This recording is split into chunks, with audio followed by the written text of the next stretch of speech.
the one, the only, Ben Sion.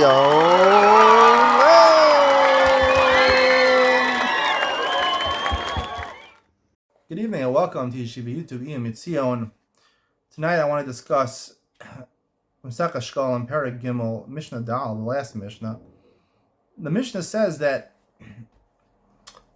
when they did Trumas Halishka, when they took off the Trumas, they did it right. We learned in Mishnah Gimel, they did it 3 times a year, before Pesach, before Shavuos, and before Sukkah. So he did it before Pesach. After they finished taking the 3 buckets on Pesach, they covered it over with basically a covering of leather, a leather blanket, let's say, leather covering.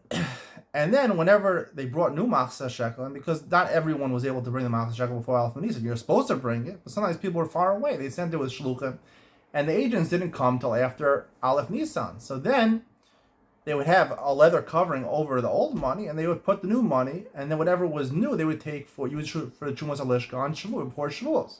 And then after Shavuos, the Truma of Shavuos, they would put another leather covering, and they would have more new Machzah Shekel that would be taken during the 3rd Trumas Halishka right before Sukkot.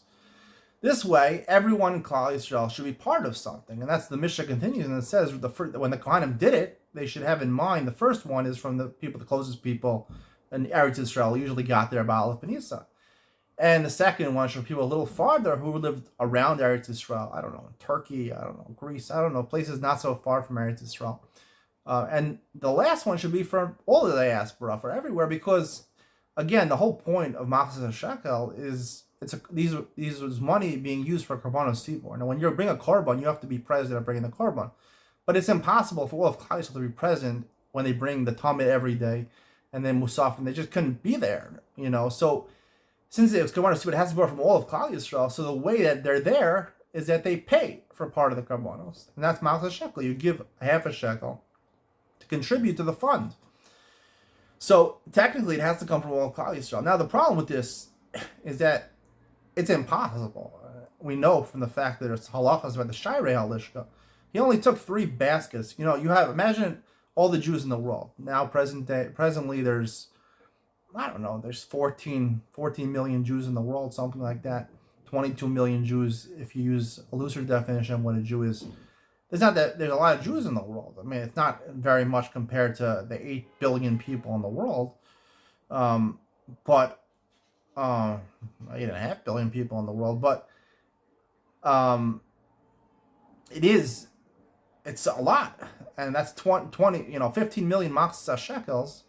You're not going to take all of them. You only have 9 baskets total. So a lot of people are going to be left out. So how could it really be if the whole point of Machzah Shekel is to make sure everyone's included?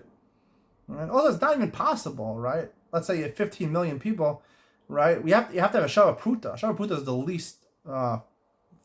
least valuable financial instrument there is according to the Torah. In order to own something, it has to be worth a Shava Pruta. So you buy a Korban Tamid, right? A Korban Tamid, I don't know, a sheep or something like that. There's no way that even, let's say a Pruta is a penny, right? 15 million pennies is going to probably exceed the value of the sheep. No, not everyone's going to have a Shava Pruta. So how is it possible to jointly own every Korban Tzibor? It's almost impossible for them to. It's impossible that everyone should get. Not everyone's coin is going to be taken for the Korban Tzibor. You don't need them. The answer is, I heard this from my rabbi, Racham Koningsberg, my first Rebbe in Yeshiva University when I was younger, and I wasn't, I was actually getting into learning. He actually got me into learning. I remember one of the days he talked about Machzah Shekel. He didn't talk about it in Shekalim. He talked about it when he was giving a Parsha Shir on, when I talked about Machzah Shekel. He says the point of Machzah Shekel, why was it half a shekel?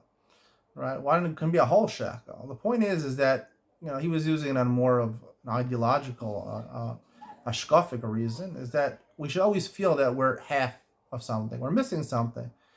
We need to join together with another person. Achdus, the concept of unity, or Machzah Shekel. Myself, I'm half. With other people, when I involve other people, the community, the entire Klal Yisrael, then I'm a whole person. I'm a whole person. I'm only part of something, but with another person, I'm part of something else. So the idea of Machzah Shekel was not so much that literally that I'm joined together. It's by giving a Machzah Shekel, that, the way I'm explaining based on what he said, is that you're unifying yourself with, you become part of the tzibur.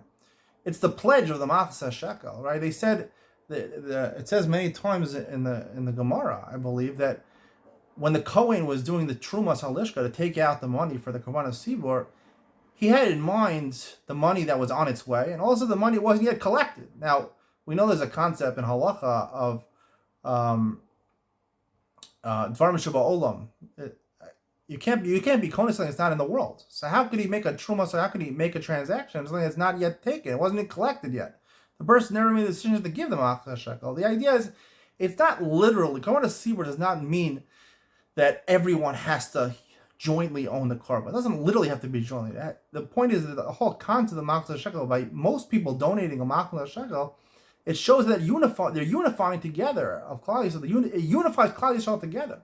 And once you unify Klal Yisrael together, then maybe, even though technically you don't have everybody, there could be people who don't give the Machzah Shekel, but the whole idea of Machzah Shekel is to unify Klal Yisrael. And when Klal Yisrael is unified, then the Karbono is brought, even though it's brought from 1/100th of all the money of Klal Yisrael, 1/100th of the people of Klal Yisrael, but Klal Yisrael is unified. They're unified. And it becomes a Korban Tzibur because they're brought on behalf of the Tzibur, and only because they're unified through the Machzah Shekel, so therefore it turns into a Korban Tzibur.